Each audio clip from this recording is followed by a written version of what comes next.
ുമ്പോൾ വായിച്ചു കേട്ട വേദഭാഗം ശുദ്ധമുള്ള ലൂക്കോസിന് സുവിശേഷം 11 അധ്യായം 9 മുതൽ 20 വരെയുള്ള വേദഭാഗമാണ്. Holy Gospel according to Saint Luke chapter 11 verses 9 to 20. ഒരുപക്ഷെ പലപ്പോഴും തെറ്റിദ്ധരിക്കപ്പെട്ടിട്ടുള്ള ഒരു വേദഭാഗമായിട്ടാണ് ഇതിനെ കണക്കാക്കിയിട്ടുള്ളത്, അല്ലെങ്കിൽ തെറ്റായ വ്യാഖ്യാനങ്ങളോടുകൂടി മനസ്സിലാക്കിയിട്ടുള്ള ഒരു വേദഭാഗം, അല്ലെങ്കിൽ തെറ്റായ ഇടങ്ങളിൽ വ്യാഖ്യാനിക്കപ്പെടുന്ന ഒരു വേദഭാഗമായിട്ടും കാണുവാൻ സാധിക്കുന്നുണ്ട്. ചെറുപ്പം മുതലേ കേട്ട് തഴമ്പിച്ച ഒരു കാര്യമാണ് മുട്ടുവീൻ, അന്വേഷിപ്പീൻ, യാചിപ്പീൻ, എന്നാൽ നിങ്ങൾക്ക് ലഭിക്കും എന്നുള്ള ഒരു വേദഭാഗം. എന്നാൽ ലൗകിക ചിന്തകളിൽ അടിമപ്പെട്ടുകൊണ്ട് എന്ത് കാര്യം ചെയ്യണമെങ്കിലും എന്ത് കാര്യം ആഗ്രഹിച്ചാലും അത് ചീത്തയായിരുന്നാൽ പോലും, അത് ലൗകികതയുടെ ചിന്തയിൽ അടിമപ്പെട്ടതായിരുന്നാൽ പോലും, അതിനുവേണ്ടി അന്വേഷിച്ച് നടന്നാൽ, അതിനുവേണ്ടി യാചിച്ച് നടന്നാൽ ലഭിക്കുമെന്നുള്ളൊരു തെറ്റായ വ്യാഖ്യാനത്തിലൂടെയാണ് നമ്മൾ ഇതിനെ പഠിച്ചു വച്ചിരിക്കുന്നത്. അങ്ങനെയെങ്കിൽ ഈ ഒരു വേദഭാഗം നമ്മളോട് സംസാരിക്കുമ്പോൾ 3 കാര്യങ്ങളാണ് പ്രധാനമായിട്ടും ചിന്തിക്കുവാൻ വേണ്ടി പ്രേരിപ്പിക്കുന്നത്. ഒന്നാമതായിട്ട്, എങ്ങനെയാണ് യാചിക്കേണ്ടത് എന്നുള്ളതിൻ്റെ ഉത്തരമാണ് വേദഭാഗം നമുക്ക് നൽകുന്നത്. ആദ്യമായിട്ട് പറയുന്നുണ്ട്, യാചിപ്പിൻ എന്നാൽ നിങ്ങൾക്ക് ലഭിക്കുമെന്ന് പറയുമ്പോൾ നമ്മുടെ ഉള്ളിൽ നമ്മളോട് തന്നെ ചോദിക്കേണ്ട ചോദ്യമാണ്, എങ്ങനെയാണ് യാചിക്കേണ്ടത് എന്നുള്ളത്. 11 അധ്യായം പരിശോധിക്കുമ്പോൾ, ലൂക്കോസിന്റെ സുവിശേഷം 11 അധ്യായം പരിശോധിക്കുമ്പോൾ അതിൻ്റെ തുടക്കം തന്നെ ഒരു പ്രാർത്ഥനയോടുകൂടിയാണ് തുടങ്ങുന്നത്. എല്ലാ യാമനമസ്കാരങ്ങളിലും, എല്ലാ ശുശ്രൂഷകളിലും, എല്ലാ കൂദാശകളിലും നമ്മൾ എപ്പോഴും ഉരുവിട്ടുകൊണ്ടിരിക്കുന്ന കർത്തൃപ്രാർത്ഥനയോടുകൂടിയാണ് 11 അധ്യായം ആരംഭിക്കുന്നത്. ആ പ്രാർത്ഥനയോടുകൂടിയുള്ള അതിനെ തുടർന്നുള്ള വേദഭാഗമായിട്ട് വരുമ്പോൾ യാചിക്കുക എന്ന് പറയുന്നത് പ്രാർത്ഥനയോടുകൂടിയുള്ള യാചനയായിരിക്കണം എന്നുള്ള ഓർമ്മപ്പെടുത്തലാണ്. അതിലുപരിയായിട്ട് യാചിക്കുന്നു എന്ന് പറയുമ്പോൾ ഒരു യാചകന്റെ പരിവേഷത്തിലേക്ക് രൂപാന്തരപ്പെട്ടിട്ടുള്ള യാചനയായിരിക്കണം എന്നുള്ള ഓർമ്മപ്പെടുത്തലാണ്. മുന്തിയ ഇടങ്ങളിൽ ഇരുന്നു കൊണ്ടുള്ള യാചനയല്ല, മറിച്ച് കൈകൾ മലർത്തിക്കൊണ്ട് ഞാൻ ഒന്നുമല്ല എന്ന് പറഞ്ഞുകൊണ്ട് ഒരു ഭിക്ഷുവിന്റെ വേഷം ധരിച്ചുകൊണ്ട്, യാചകന്റെ വേഷം ധരിച്ചുകൊണ്ട് ദൈവസന്നിധിയിൽ അപേക്ഷയുടെ സ്വരം ഉയർത്തുമ്പോഴാണ് നമ്മൾ ആഗ്രഹിക്കുന്ന കാര്യങ്ങൾ ലഭിക്കൂ എന്നുള്ളതിൻ്റെ ഉത്തരമായിട്ട് ക്രിസ്തു നൽകുന്നത്. രണ്ടാമതായിട്ട്, എന്താണ് അന്വേഷിക്കേണ്ടത് എന്നുള്ള ചോദ്യത്തിന്റെ ഉത്തരമാണ് നൽകുന്നത്.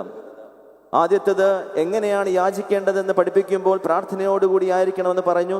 രണ്ടാമത്, നിങ്ങൾ അന്വേഷിപ്പീൻ എന്നാൽ കണ്ടെത്തുമെന്ന് പറയുമ്പോൾ എന്താണ് നമ്മൾ അന്വേഷിക്കേണ്ടത്? ഈ ലോകത്ത് നമ്മൾ ആയിരിക്കുമ്പോൾ പലതും അന്വേഷിക്കുകയും പലരും നമ്മളെ അന്വേഷിക്കുകയും ചെയ്യുന്ന സാഹചര്യങ്ങൾ ഉണ്ടായിട്ടുണ്ട്. എന്നാൽ നമ്മൾ യഥാർത്ഥമായിട്ട് ആരെയാണ് അന്വേഷിക്കുന്നത്, എന്തിനെയാണ് അന്വേഷിക്കുന്നത് എന്നുള്ള ബോധ്യം നഷ്ടപ്പെടുത്തിക്കൊണ്ടുള്ള ഒരു അന്വേഷണ പരമ്പരയിലാണ് നടന്നുകൊണ്ടിരിക്കുന്നത്. അല്പമൊന്ന് വ്യതിചലിച്ച് ചിന്തിക്കുകയാണെങ്കിൽ നോവലുകളിലും സിനിമകളിലും ഒക്കെയായിട്ട് ഒരുപാട് ത്രില്ലർ മൂവീസും ത്രില്ലർ നോവൽസും ഒക്കെ ഇറങ്ങിക്കൊണ്ടിരിക്കുന്ന കാലഘട്ടമാണ്. ഒരുപാട് അന്വേഷണ കഥകളൊക്കെ വന്നുകൊണ്ടിരിക്കുന്ന കാലഘട്ടമാണ്. അങ്ങനെയെങ്കിൽ ആ അന്വേഷണ സിനിമകളിലും അന്വേഷണ നോവലുകളിലും അവസാനമായിട്ട് അതിനെ അന്വേഷിച്ചു പോകുന്നവർ കണ്ടെത്തുന്നത് എന്തു തന്നെയാണോ അത് തന്നെയാണ് ഈ വേദഭാഗത്തിലൂടെ നമ്മളും കണ്ടെത്താനായിട്ട് ശ്രമിക്കേണ്ടത്. എല്ലാ ത്രില്ലർ മൂവീസിൻ്റെയും എല്ലാ നോവലിൻ്റെയും അവസാനമായിട്ട് അന്വേഷിച്ച് ചെന്നെത്തുന്നത് സത്യത്തെയാണ്. സത്യം എന്താണെന്നാണ് എല്ലാവരും അന്വേഷിച്ചുകൊണ്ട് ഇരിക്കുന്നത്. മറ്റുള്ളവരുടെ കുറ്റകൃത്യങ്ങളിൽ നിന്ന് മാറിക്കൊണ്ട്, മറ്റുള്ളവർ കുറ്റകരമായിട്ട് ചെയ്തിട്ടുള്ള പ്രവൃത്തിയൊക്കെ മാറ്റി നിർത്തിക്കൊണ്ട് യഥാർത്ഥമായിട്ട് സംഭവിച്ചത് എന്താണെന്ന് അന്വേഷിക്കുമ്പോൾ, സത്യത്തെ അന്വേഷിക്കുമ്പോൾ, ക്രിസ്തീയ ജീവിതത്തിൽ അടിസ്ഥാനപ്പെട്ട് നമ്മളായിരിക്കുമ്പോൾ നമ്മളും അന്വേഷിക്കേണ്ടത് യഥാർത്ഥ സത്യമായ ദൈവത്തെയാണ്. യഥാർത്ഥ സത്യദൈവത്തെയാണ് അന്വേഷിക്കുവാൻ വേണ്ടി നമ്മൾ പ്രേരിതരാകേണ്ടതെന്നുള്ള ഓർമ്മയാണ് രണ്ടാമതായിട്ട് വേദഭാഗം നമ്മളെ പഠിപ്പിക്കുന്നത്. മൂന്നാമതായിട്ട്, മുട്ടുവീൻ തുറക്കപ്പെടുമെന്ന് പറയുമ്പോൾ എവിടെയാണ് മുട്ടേണ്ടത് എന്നുള്ള ഒരു ചോദ്യമാണ് എന്നോടും നിങ്ങളോടും ചോദിക്കുന്നത്. പലയിടങ്ങളിൽ മുട്ടുകയും പലയിടങ്ങൾ നമുക്ക് മുൻപായിട്ട് അടച്ചു കളയുകയും ചെയ്യുമ്പോൾ നമുക്ക് വേണ്ടി മുട്ടുവാൻ വേണ്ടിയും നമുക്ക് വേണ്ടി തുറന്നു നൽകുവാൻ വേണ്ടിയും സ്വർഗത്തിന്റെ കവാടത്തിലേക്കാണ് നമ്മൾ നമ്മുടെ ദൃഷ്ടികൾ ഉയർത്തേണ്ടത് എന്നുള്ള ഓർമ്മപ്പെടുത്തലാണ്. അതുകൊണ്ട് തന്നെയാണ് നമ്മുടെ പ്രാർത്ഥനകൾ നമ്മൾ പറയുന്നത്, കരുണയുടെ വാതിൽ ഞങ്ങളുടെ മുഖങ്ങൾക്ക് നേരെ അടച്ചു കളയരുതേ എന്ന്. പ്രിയമുള്ളവരെ, യഥാർത്ഥ അനുതാപത്തോടുകൂടി ഒരു യാചകന്റെ പരിവേഷത്തിൽ സത്യത്തെ അന്വേഷിച്ചുകൊണ്ട് ദൈവസന്നിധിയിൽ മുട്ടുമ്പോൾ, കരുണയുടെ വാതിലിൽ മുട്ടുമ്പോൾ തീർച്ചയായിട്ടും നമുക്ക് ഉത്തരം ലഭിക്കുകയും നമുക്ക് വേണ്ടി ആ വാതിലുകൾ തുറക്കപ്പെടുകയും ചെയ്യും എന്ന് ഓർമ്മപ്പെടുത്തുകയാണ്. ദ ഡെയിലി സ്റ്റോയിക് എന്ന പുസ്തകത്തിൽ കാഴ്ചയ്ക്ക് രണ്ട് അർത്ഥങ്ങളാണ് എഴുത്തുകാരൻ കൊടുത്തിരിക്കുന്നത്. ഒന്നാമതായിട്ട് ഒബ്സർവേഷൻ എന്ന് പറയുന്ന ഒരു അർത്ഥതലവും രണ്ടാമത് പേഴ്സ്പെക്റ്റീവ് എന്ന് പറയുന്ന ഒരു അർത്ഥതലവും. കാഴ്ചയും കാഴ്ചപ്പാടും എന്നുള്ള രീതിയിലാണ് ഈ കാഴ്ചയെ എഴുത്തുകാരൻ വർണ്ണിക്കുന്നത്. ആദ്യത്തേത് ഒരു സാധാരണ കാഴ്ചയായിട്ട്, നോർമൽ കാഴ്ചയായിട്ട് നമ്മൾ കൺമുൻപിൽ കാണുന്നത് എന്താണോ അതിനെ ഒന്നും മനസ്സിലാക്കാതെ വെറുതെ കാണുന്ന ഒരു ചിന്തയായിട്ട് പര്യവസാനിപ്പിക്കുമ്പോൾ, രണ്ടാമത്തേത് കണ്ടതെന്താണോ അതിൻ്റെ അർത്ഥം മനസ്സിലാക്കി അതിൻ്റെ വ്യാപ്തി മനസ്സിലാക്കി അതിനെ ഗ്രഹിക്കുന്ന ഒരു സാഹചര്യമാണ് പറഞ്ഞു നൽകുന്നത്. എന്നാൽ നമ്മുടെ ജീവിതങ്ങൾ വെറും കാഴ്ചകളായിട്ട് മാറിപ്പോകുമ്പോഴാണ് അർത്ഥമേറിയ വേദഭാഗം പോലും തെറ്റിദ്ധരിപ്പിക്കപ്പെടുന്ന കാലഘട്ടത്തിലേക്ക് ആയിത്തീരുന്നത്.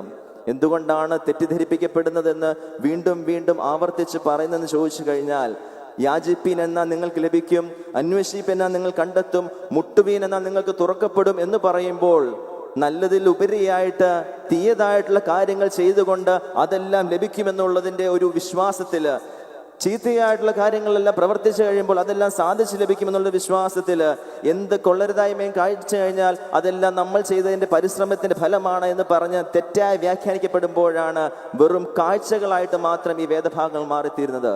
എന്നാൽ കാഴ്ചപ്പാടുകളെ ദൃഢപ്പെടുത്തിക്കൊണ്ട് ദൈവം നമ്മളോട് പറയുന്നുണ്ട്, ഈ ലോകത്തിലെ അപ്പൻ മക്കൾക്ക് വേണ്ടി എന്തെല്ലാം ചെയ്യുന്നുണ്ടോ അതിലുപരിയായിട്ട്, അതിനേക്കാൾ പ്രധാനമായിട്ട് സ്വർഗസ്ഥനായ പിതാവ് നമുക്ക് നൽകുവാൻ പരിശുദ്ധാത്മാവിനെ ആക്കി തീർത്തിട്ടുണ്ട്. പ്രിയമുള്ളവരെ, ആ പരിശുദ്ധാത്മാവിനെ സ്വീകരിക്കുവാൻ, എല്ലാത്തിനെയും പൂർത്തീകരിക്കുന്ന പരിശുദ്ധാത്മാ നമ്മുടെ ഉള്ളിലേക്കൊന്ന് ആവസിക്കുവാൻ എനിക്കും നിങ്ങൾക്കും സാധിക്കണമെന്ന് ഓർപ്പിച്ചുകൊണ്ട് വേദഭാഗത്തിൽ നിന്ന് ചിന്തകൾ അവസാനിപ്പിക്കുക.